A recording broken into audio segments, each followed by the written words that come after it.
Zora, bonjour. Bonjour Gaëlle, comment vas-tu? Ça va bien et toi? Ça va, merci. Alors, j'ai quelques questions. Dis-moi, déjà, comment as-tu connu le pôle mobilité? En accompagnant une jeune fille, une copine à ma fille, à un rendez-vous.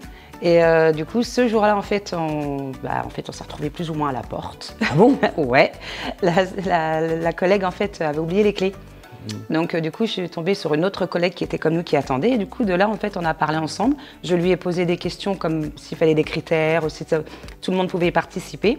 Donc du coup, j'en ai parlé pour ma fille et moi. Et elle m'a dit qu'il n'y avait pas de souci, qu'il fallait qu'on aille voir du coup auprès de Fodeno pour qu'on puisse mettre en place un rendez-vous et puis voir si on pour mettre le rendez-vous en place et se mettre sur une liste d'attente.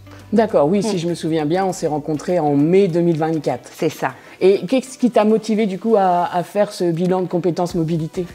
Pour pouvoir, moi, alors pour ma part, avoir mon permis. D'accord. Et pouvoir faire le métier que j'aime en fait, parce qu'en fait je suis technicienne, technico-commerciale et mon métier c'est d'être sur le terrain. Et maintenant en fait, pour être sur le terrain, il faut absolument une voiture. D'accord. Et moi qui ai eu l'expérience aussi de le faire en fait en auto-école, en auto-école en fait quand on ne comprend pas une question et qu'on se trompe, on n'a pas forcément non plus la bonne réponse et les explications. Tandis qu'avec les ateliers, du coup ça m'a permis d'avoir vraiment toutes mes réponses et les explications, ce qui m'a permis en fait d'avancer. D'accord, je te remercie. Je t'en prie. Et de ce fait, donc, on s'est rencontrés ensuite en juin 2024, donc c'était pas très long. Et suite à ce bilan de compétences mobilité, on avait échangé et le plan d'action que nous avons élaboré, c'était éventuellement, justement comme tu évoques, le permis d'apprendre avec la levée des freins à l'apprentissage du code de la route et le vélo égo. C'est ça. D'accord. Et du coup, le vélo égo m'a permis en fait de connaître un peu plus le code de la route parce qu'on a fait des heures de code de la route et d'être plus rassurée en vélo. Et du coup, j'ai obtenu mon petit vélo avec mon attestation et j'étais archi contente. Alors de ce fait, tu as intégré en fait le permis d'apprendre en janvier 2025. C'est ça. Alors dis-moi, comment ça s'est déroulé pour toi? Les ateliers? Ouais. Oh mon Dieu. Alors super bien. Non, je te rassure. Non, super bien. Il a fallu en fait, travailler en plus à la maison. Et ça, je trouve que c'est très important de travailler en plus à la maison parce que les 4 heures, ils sont hyper bien.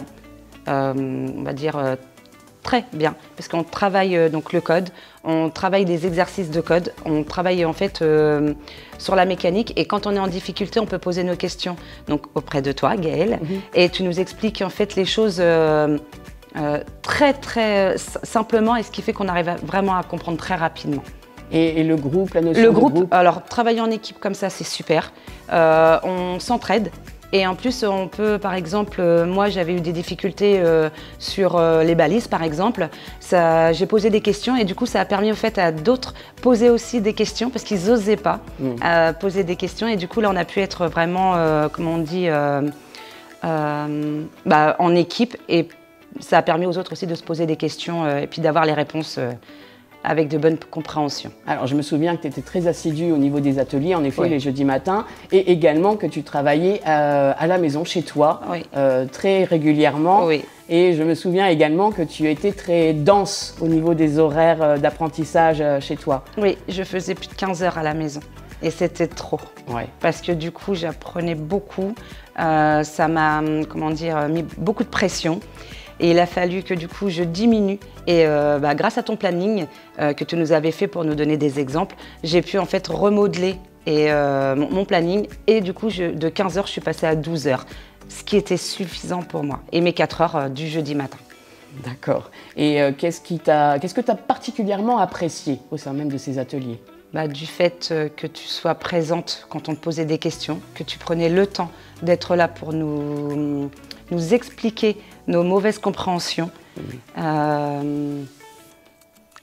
étais très patiente avec nous aussi. C'est normal, c'est normal. Et à ton avis, quelles sont les compétences que tu as développées grâce à ce dispositif? Les compétences, Ouais. du coup, l'apprentissage du code, toutes les lacunes que j'avais, par exemple, donc oui, je vais revenir dessus, mais les balises et les panneaux, parce que du coup, maintenant, je les connais.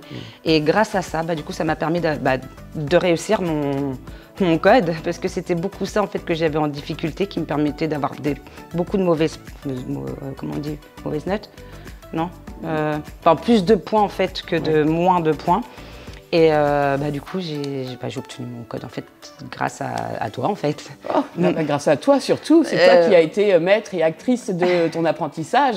C'est hyper important. Mais si tu n'avais pas été là pour m'aider à comprendre, parce qu'en fait il y avait des phrases dans les examens de code que je ne les comprenais pas et ma logique ne fonctionnait pas pareil. Et si tu ne me les avais pas expliquées clairement avec tes mots, j'aurais pas réussi. Hein. Alors, est-ce que éventuellement tu as une anecdote à nous raconter? Oui, j'en ai une. Alors, j'avais oublié de faire un examen. Et souvent, en fait, quand on était en atelier, donc le matin, on corrigeait nos examens. Et du coup, j'ai voulu, le matin, avant de venir à mon atelier, faire l'examen. Et jamais plus je le ferai, parce que mon cerveau n'était pas réveillé et franchement, non, 23 fautes, c'était pas bon pour moi. Ah oui, c'était pas à ton habitude en plus. Donc, pas de pression à avoir. C'est ça. Donc, si on oublie, c'est pas grave, on le fait plus tard. Très bien. Donc, tu as eu ton examen de théorie générale le 26 avril 2025. Félicitations. Merci. C'est bien. Et alors d'aujourd'hui, que se passe-t-il? Quelle est la suite? Alors, donc là, j'ai rendez-vous avec Pôle emploi pour faire une demande de subvention pour la conduite. Et j'ai rendez-vous donc avec l'auto-école pour faire une demande de devis. D'accord. Et je suis en simulateur de conduite, donc 2 fois par semaine, donc au centre de formation Fodeno, laquelle on faisait les ateliers avec toi. Très bien.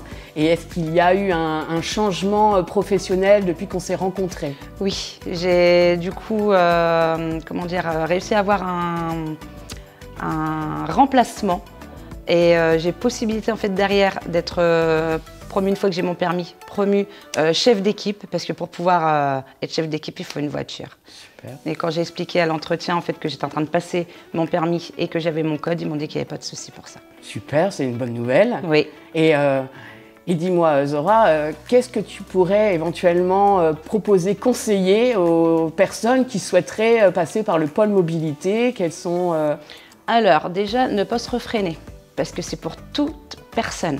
Il n'y a pas de critères. Être présente du mieux qu'on peut le jeudi matin, parce que grâce à ça, on peut participer aussi à, comment on dit, Actif Plus. Ah oui, c'est vrai, tu as participé à Actif Plus. Oui, à Actif Plus, et ce qui m'a permis d'avoir 2 heures de plus par semaine. Donc, soit un mercredi matin, soit un mercredi après-midi. Oui. Et ça, c'est en fait examen blanc sur examen blanc. Et franchement, pareil, on a nos explications à nos erreurs. Et ce qui m'a permis aussi d'avancer encore mieux. C'est vrai que toi, tu étais là le jeudi matin, mais mes collègues sont là aussi le lundi après-midi et le mardi après-midi pour le moment. Il y a 3 sessions de 4 heures. C'est bien de le spécifier également. Mais en tout cas, je te félicite, Zora, parce que tu as été vraiment brillante, studieuse, assidue au niveau des ateliers et tu as réussi ton examen de théorie générale. Là, c'est parti pour le simulateur de conduite qui se passe qui se passe bien. Qui se passe bien. Oui, qui se passe bien. Et après, c'est direction l'auto-école. C'est ça. Et le permis. Eh oui. Eh bien, Zora, je te souhaite une réussite à cet examen et je te remercie grandement au nom de Fodeno également de ce partage d'expérience. Je t'en prie, c'est avec plaisir. Zora, actuellement bénéficiaire du RSA et en situation de handicap, a récemment choisi de s'engager dans un nouveau projet professionnel.